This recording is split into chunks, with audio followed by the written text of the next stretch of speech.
morning. So, your child is struggling. You've been to the pediatrician, you've talked to friends, you've talked to the teacher, you've Googled things at midnight that you probably should not have, and we all do that. You know what that feels like. And you still don't have the real answer for why. So, that's exactly the moment that a pediatric neuropsychology exists for. Welcome to Little Minds, Big Questions. This is the podcast about pediatric neuropsychology for parents, teachers, and teens who want real answers about how kids' brains work. I'm Dr. Judy Ho. And I'm Dr. Grace Mucci. And today we're pulling back the curtain on what pediatric neuropsychologists actually do, what the evaluation process looks like, who it's for, and what families walk away with, because there's a lot of mystery around this field, and we want to clear it up for you. Before we define the field, here's something that surprises most people. Pediatric neuropsychologists don't just work with kids who have serious medical diagnoses. Many of the children and teens that we see are just simply people who are struggling at school or at home, and no one can figure out exactly why.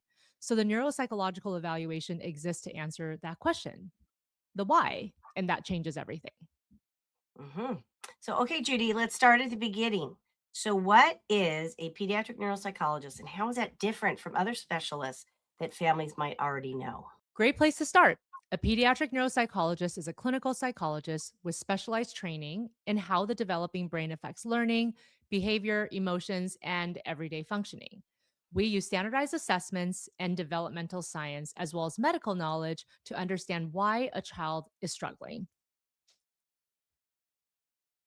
So it's not just testing for ADHD or a learning disorder.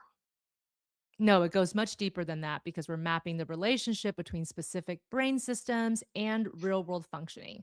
We're looking at attention networks, memory systems, processing speed, language pathways, executive functioning. We look at how all those work together and where the breakdown is happening. Mhm. And that's different from what a school psychologist does? School psychologists and general clinical psychologists do really essential work, as we both know, but the specialized training in brain development and neurological conditions is what sets pediatric neuropsychologists apart. So, a general evaluation might answer, is there a problem? And focus more on emotional and behavioral concerns only. Pediatric neuropsychologists are answering, why is this happening? What does it mean for this child going forward? And how the brain systems, as well as emotional and behavioral concerns all intersect. So, Grace, who are the kids coming through the door? I think a lot of parents assume that it's only for really extreme or severe cases. Absolutely. So that's actually one of the biggest misconceptions, and we'll come back to it. Yes, we do see children with ADHD, dyslexia, autism, concussions, epilepsy, brain tumors, genetic conditions, prematurity, other kinds of medical issues. Kids who have been through cancer treatment or cardiac surgery, because those medical experiences can have very specific effects on how the brain develops cognitively. Grace, I think the brain body connection is so much more significant than most people realize. I believe so too. So, but we also see kids where nobody has a diagnosis yet. So, kids who are just off somehow, and sometimes they go years without getting any answers. They're struggling in school, they're having meltdowns at home, they're not keeping up socially, so they're having trouble with friends, and no one can name why. So, that's exactly a huge part of what we do. So, we clarify the pattern where when everything else has been inconclusive. So, walk us through it. A parent books an evaluation. She calls up. He or she calls up. What does that actually look like for the child? Well, the first thing I want families to know is that neuropsychological evaluations for kids and teens are child friendly and they're structured. So we're not putting kids in a stressful situation. We're trying to create conditions where they can show us their best. But also, it's a way for us to learn where they might be struggling and what their potential weaknesses are. So, usually, it includes a detailed interview where we gather developmental history, medical background, how things are going at school and at home, and then the testing itself covers a range of areas: emotional and behavioral concerns, attention and working memory, processing speed, language, visual spatial skills, learning and memory, executive functions, academic skills. That's just to name a few, but we try to design each of the evaluations so that it's specific to the questions that the parents or the teachers have about the student. Well, it's a lot of coverage there.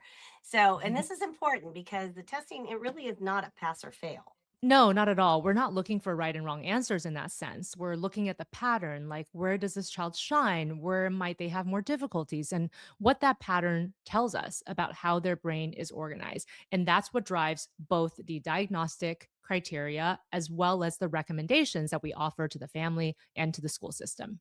Mhm. Okay. Awesome. So here's a thing that I think catches parents off guard, and that's the report. And sometimes it catches the neuropsychologists off guard too. A lot of families go into an evaluation expecting to get a diagnosis on a piece of paper or maybe even in the first session. And sometimes that happens, but what you actually get is a roadmap. A good neuropsychological report gives you three things.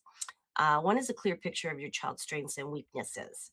Second, a diagnosis when it's appropriate. And third, specific actionable recommendations for school, for home, for medical problems, and for medical providers too, so that they know what is happening. Parents often describe reading the report as the first time that things have finally made sense. So years of confusion, and suddenly there's a framework for them. Grace, do I hear your puppies? They're welcome Yes. to the podcast. Oh, good, because he'll whine. He's kind of old and Hi.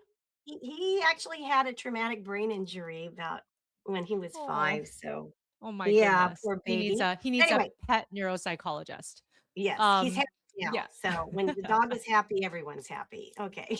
I love it. Okay. So thank you so much for walking us through that, Grace, because I think people Mhm, sometimes are confused about what that summary report might include. And I can also understand that sometimes there may even be some feelings if they don't get the diagnosis they thought they were maybe coming in mhm. to see you for. But Yeah. the most important thing is that they're getting an accurate diagnosis and really what's going on, because that obviously drives all of the treatment planning and recommendations. I want Mhm, to take a minute to talk about the school piece because that's where a lot of our listeners are probably focused. It mhm, probably drove the referral in the first place, that maybe mhm. their teacher came to them and said, "Hey, your child's having some difficulties and we can't totally figure it out." Um, so what does a neuropsychological evaluation actually change at school? Well, it actually translates brain-based findings from the evaluation into educational supports so that it might be an IEP or Section 504 recommendations or specific accommodations like extended time, reduced workload, strategies for attention and organization.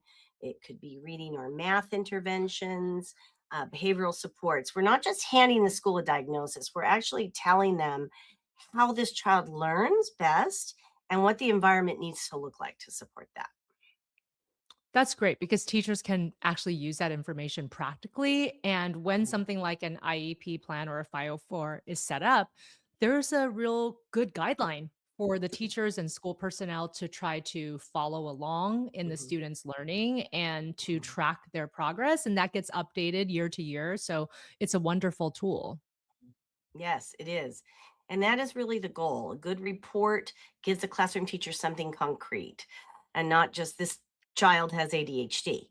Because every child with, you've seen one child with ADHD, you've seen one child with ADHD. Right. But this child's processing speed is slow, which means they need a little bit more time to shift between tasks or to finish their work.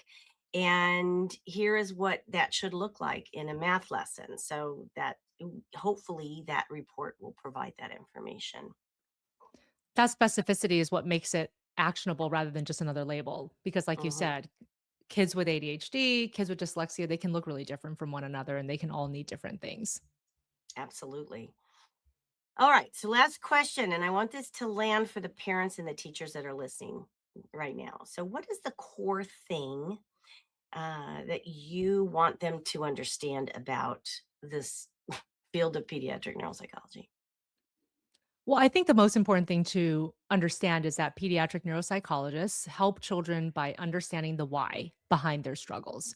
When we understand the brain based patterns, we can give families clarity, give schools direction, and give children the tools they actually need. Again, it's beyond just labeling the problem or getting a diagnosis. It's really about Mhm. unlocking their potential and helping them to thrive.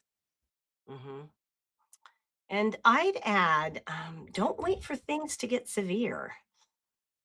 You don't need a dramatic medical history to deserve answers. And if your child is struggling and you can't figure out why, that is enough of a reason to seek an evaluation. And the sooner you get that, the better, right? Absolutely, because the earlier we can understand what's happening, the earlier we can support it. Early Hmm. intervention really works, and that window Hmm. matters. Okay, absolutely. So, my takeaway for parents, if you've been going in circles and the pediatrician says one thing, the school says another, which is very common, and you still feel like no one has the full picture, a neuropsych eval might be the thing that finally pulls everything together for you. You're not being dramatic by wanting real answers. And for educators and paraprofessionals, when you get a neuropsychological report about a student, read the recommendations section first. Mm, That's where the practical guidance is. And if mhm, something is unclear, call the neuropsychologist and ask. We really should be communicating more to the providers and the people in the child's life. That way, we can do the best that we can for the mhm, child. We actually want that communication to happen. I love it when people actually mhm, want to call me and ask me mhm. about my findings because that means that they're actually using the report and Yeah. not just this piece of paper that's sitting in a shelf somewhere. Mhm. And if they don't understand something and they just put it away, that's not gonna be beneficial for anyone for that matter. Mhm. So, yeah, you're right. If somebody calls, it makes us feel, okay, good. They're paying attention. They want to know more. They Mhm. want to help this child, and it's really for the better for the child.